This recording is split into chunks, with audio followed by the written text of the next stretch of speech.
Paul Neumann isn't supposed to be the headline here. Not in a game with Wilt Chamberlain, Nate Thurmond. There's 10 Hall of Famers playing in this game. Paul Neumann's not supposed to be the headline here. Wilt Chamberlain, Nate Thurmond, Rick Barry, Hal Greer, Chet Walker, Billy Cunningham, Guy Rogers, Dolph Schayes, Alex Hannum. November 4th, 1965. Warriors 121, 76ers 119. A neutral site game at Madison Square Garden because the 1960s NBA loved two things: great players and logistical nonsense. Paul Neumann scores 28, Nate Thurmond scores 30, Rick Barry 27, Hal Greer scores 35 for Philadelphia, and Wilt Chamberlain grabs 21 rebounds but scores only 15. The Sixers win the glass, the free throw volume, and still lose the game by 2. The Warriors lead after 1, barely lead at halftime, fall behind after 3, and then steal the fourth quarter. Earlier that same year, Wilt Chamberlain had gone from San Francisco to Philadelphia. Paul Neumann had gone the other way. Wilt was the event, Neumann was the accounting entry. Tonight, the accounting comes due. Welcome back to Sports Lab 100. This is Warrior 13, and today's lens is Paul Neumann. For November 4th, 1965, San Francisco 121, Philadelphia 119. So let's not get stupid. This is not a Paul Neumann's better than Wilt episode. Wilt Chamberlain is Wilt Chamberlain. This is better than that. This is an episode about how basketball history can be full of superstars and somehow also full of men who get reduced to footnotes because they were standing too close to a superstar. Paul Neumann was part of the Wilt trade package, and that's the kind of sentence that can swallow an entire career. But for one night, against Wilt's new team, Neumann puts up 28 points and helps San Francisco win a 2-point game. That's not trivia, it's revenge with a box score. This is early November 1965. The Vietnam War is moving from background dread into the center of American life.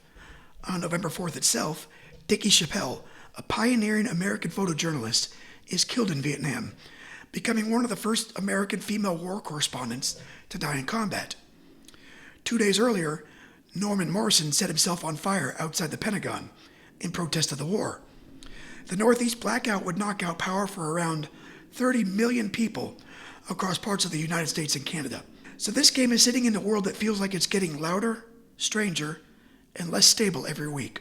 And the NBA itself is still this strange little traveling circus. 9 teams, neutral site games, Philadelphia playing San Francisco in New York. The league has giants, legends, and future Hall of Famers everywhere, but it's not yet the polished television monster that it later becomes. That helps this episode, because this game feels almost impossible now. Wilt Chamberlain and Nate Thurmond in the same box score, Rick Barry as a rookie, Paul Neumann's the trade return guy, and the whole thing happening at Madison Square Garden, where the home team is Philadelphia. The Sixers come in 3-1, but they just lost to Detroit on November 3rd. Then they drop this neutral site game to San Francisco on November 4th, falling to 3-2. The next night they got immediate revenge, beating the Warriors 133-115 in Philadelphia. Then they went to Boston and lost again, 101-91. So this is an early stretch where Philadelphia looked powerful, but not really very clean. The Warriors came in 4-3. They started decently, beat the Sixers here to get to 5-3, got hammered by Philadelphia the following night, then beat Detroit. San Francisco wasn't a great team, not yet, but it was interesting. Rick Barry is a rookie, Nate Thurmond's becoming a monster, Guy Rogers could still bend a game with passing, and Neumann was useful, experienced, very much not a trade throw-in. The broader league subplot is simple. Boston is still the dynasty, Philadelphia is trying to become the next thing, and San Francisco is trying to build a post-Wilt identity without admitting how much it hurts to have lost Wilt. This matchup isn't just Warriors versus 76ers. It's Philadelphia versus Philadelphia's basketball ghost. The Warriors begin in Philadelphia. Wilt began as a Philadelphia Warrior. Then the Warriors moved to San Francisco. Then the Syracuse Nationals moved to Philadelphia and became the 76ers. Then Wilt, now a San Francisco Warrior, gets traded back to Philadelphia, but not to the Warriors because the Warriors were gone, to the 76ers. That's the kind of franchise genealogy that makes some people tune out. Paul Neumann sits right in the middle of it. He'd played for Syracuse, then Philadelphia, then gets sent to San Francisco in the Wilt deal. The Los Angeles Times profile later summarized it cleanly. Neumann spent time with the National 76ers, then went to San Francisco, while Chamberlain's basketball geography also crossed Philadelphia and San Francisco. The Warriors coach is Alex Hannum. This matters because Hannum is one of the great bridge coaches in basketball history. He'd already coached Wilt. He'd won an NBA title with the St. Louis Hawks. Later, he'd coached Philadelphia's 1966-67 juggernaut to a title against these same Warriors. Hannum's Hall of Fame profile emphasizes his ability to turn unstable teams into contenders and notes he became the first coach to win both an NBA and an ABA championship. Philadelphia coach is Dolph Schayes. Schayes is also a Hall of Famer, but as a player first. Syracuse national star, 1955 champion, old school scoring and rebounding machine, and then player coach of the 76ers. In 1955-56, he wins NBA Coach of the Year and leads Philadelphia to the Eastern Division title. Then somehow he got fired after losing to Boston in the playoffs. Hall of Fame all-time lineup. There's gravity here. The Warriors have Nate Thurmond, Rick Barry, Guy Rogers, and Al Attles. 76ers boast Will Chamberlain, Hal Greer, Chet Walker, Billy Cunningham. Coaches, both Alex Hannum and Dolph Schayes. Like I said, 10. That's a ridiculous amount of basketball history for one early November game. And Paul Neumann still gets his handprints all over it. So Paul Neumann was a 6'1" guard from Newport Beach, California. Newport Harbor High, Stanford. 4th round pick by Syracuse in 1959. And he didn't immediately jump into the NBA. Later reporting notes, he returned to school, played amateur and industrial league basketball, and eventually got his NBA opening with Syracuse. So he wasn't just a teenage prodigy being pushed into stardom. He was a serious, educated guard who had to keep finding the next door. At Stanford, he was first team all-conference as a senior. The same later profile says he finished his education with a bachelor's in psychology and a master's in secondary education. Not bad. Then comes the NBA career. Syracuse Nationals, Philadelphia 76ers, San Francisco Warriors. 6 NBA seasons total. Career averages, around 11 points, 3 boards, 3 assists. His best scoring season, 14.4 per game for San Francisco in 1965-66. For this specific game, the key line is 28 points. That 28 is his season high, not his career high. He did have a 33-point game earlier with Philadelphia, but it's his best scoring night as a Warrior up to this point, and it comes against the team that traded him away in the Wilt deal. That's the episode. Not that Paul Neumann became a star, more like Paul Neumann refused to become a footnote. San Francisco starts fast. This is important because Philadelphia is the bigger name team and has Wilt, but the Warriors don't enter like a team begging for respect. They jump the Sixers early and lead at the break by 5, 34-29. Halftime, Warriors 60, Sixers 58. So Philadelphia answered in the second quarter, but not enough to take control. They win at 29-26, closing San Francisco's lead to 2 points at the halftime break.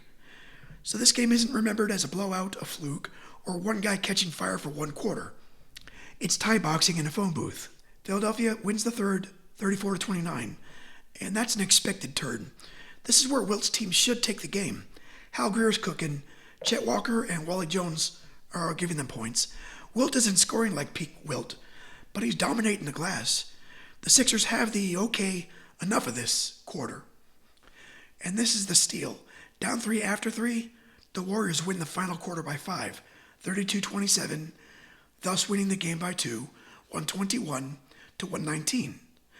That means the late game math is clean. They didn't need a miracle. They needed 5 points more than Philadelphia over 12 minutes, and they got them. Philadelphia had more free throw attempts and more rebounds.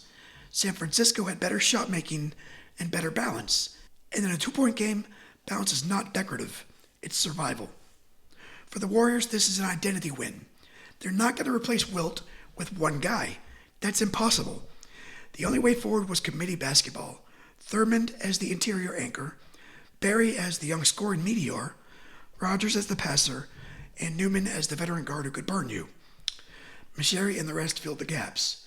So this game says there's basketball after Wilt. Not championship basketball. Not yet. Not enough basketball to make the playoffs in this year, but it was real basketball. For Philadelphia, this is an annoyance more than a disaster. The Sixers finished this year 55-25. First in the Eastern Division, one game ahead of Boston. Wilt wins MVP, Shays wins Coach of the Year, and the team loses to Boston in the Eastern Finals. So this Sixers season is both excellent and incomplete. They're close to changing the league, but they aren't quite there yet. The real breakthrough comes the next year, with Alex Hannum crossing the aisle and coaching Philadelphia to the 1967 title over San Francisco. So this game is a little preview of the whole mess. Wilt, Hannum, Philadelphia, San Francisco, all orbiting each other until the 1967 finals finally resolves it. This is a great old NBA conversion game because it destroys the lazy version of the past.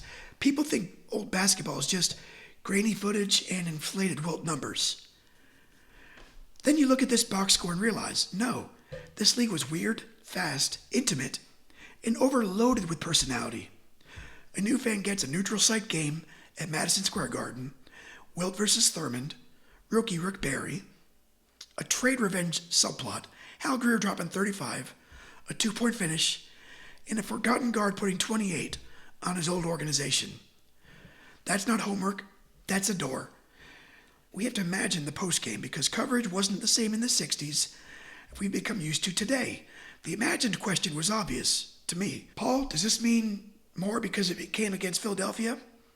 The responsible answer is we don't exactly know what he might have said that night, but we know the career context and the trade context. We know he'd been attached to Wilt Chamberlain's price tag. We also know that on this night, he gave San Francisco 28 points in a 2-point win. Sometimes the box score is the best quote. That's my point. Neumann kept playing for San Francisco through 1966-67. That final season, the Warriors won the Western Division, beat the Lakers, beat the Hawks, and then lost the NBA Finals to Philadelphia in 6 games. After basketball, his life went in a direction that is genuinely more interesting than former player becomes guy at the golf course. He worked in international Christian missions and basketball programs, spending years in places including Indonesia, the Philippines, Argentina, and Germany. A 2005 profile had him reflecting from North Carolina on decades of travel and work, including basketball-connected ministry across many countries. Paul Newman's NBA career is only 6 seasons. It's not huge in any encyclopedia sense, but it touches Wilt, Syracuse, Philadelphia, San Francisco, Stanford, missionary basketball, and one inconvenient night at MSG, where the trade note got to write in pen. Next time on Sports Lab 100, we go from a forgotten guard stealing a night from Wilt Chamberlain's Sixers to one of the loudest pitching nights in Houston Astros history.